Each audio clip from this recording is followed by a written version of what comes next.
how do I save up that money? And it's a matter of choices. It really is a matter of choices. Let me tell you an example.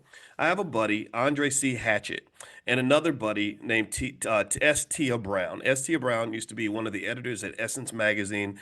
Andre is just a great guy who lives in Atlanta, who I work with all the time. I love this guy.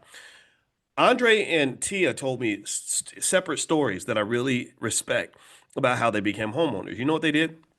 And actually, there's another person I'll throw in there, Madam President Chanel Walker. That's another one that's that I'm close to. And so each of these individuals basically decided that being a homeowner was a top priority. So in each case, they told me an individual story about how they made some type of sacrifice that allowed them to eventually own a home. For Andre was making $18 an hour and he was trying to buy a house in a very difficult place. He was in the Bronx or Brooklyn. It was Brooklyn.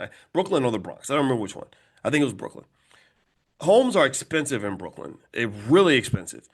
And he was making $18 an hour and he just sacrificed. He said, I'm gonna sacrifice 2 years so that I can be a homeowner for the rest of my life. So he sacrificed, saved his money, scrapped his nickels, cut costs where he could, and he pulled together the money to buy his first home.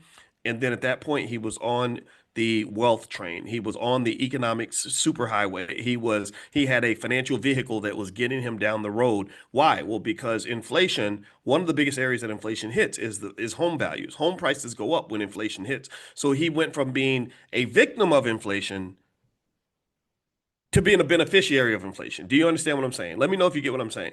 He went from being on the side where the rent is too damn high to being on the side of, wow, this is great. Rent prices keep going up. I'm making more money and my home value is going up. He was renting his places out. Now, again, I'm not sitting here saying that, that landlords are wonderful people all the time. Hopefully, if you're a landlord, you're going to be an ethical landlord, but I'd rather have you be the landowner than the person who is renting from the landowner. So that's the second area where black wealth gets thrown out the window. Overspending, being all consumer, not a producer, and being all renter and not an owner. Where's the third area that black wealth gets drained? And this is probably the biggest. It's to the trillionth power, and that is the fact that millions of you are training your children to go work for white people. That's what you're doing. You're not training them to build businesses. You're training them to work for businesses. You're not training them to own assets. You're training them to become an asset. And so when I see the graduations and I see people praise twerking in the aisle, jumping up and down, hair weaves flying everywhere. Some of the dudes doing backflips. I saw one guy try to do a backflip on stage and he busted his teeth out. When I see all these graduation celebrations, I'm the person who sits here and thinks to myself, okay, what exactly are we celebrating now? Now I'm not saying I'm not making fun of you because your backflip didn't work out. I'm not saying that there aren't things worth twerking for. I'm saying, what are you really twerking about? And how do we keep this from looking like a buck dancing plantation scenario where we are simply celebrating the fact that we now have a validation that Massa will accept that allows me to become his employee?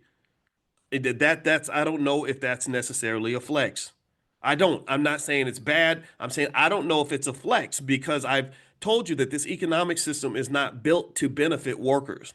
And this ain't even just black people. Black people just get the worst of it, but American workers are getting screwed in this country. Do you understand what I'm saying?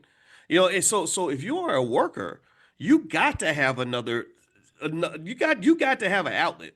You got to have another stream of income. You at least got to have two incomes coming in that house.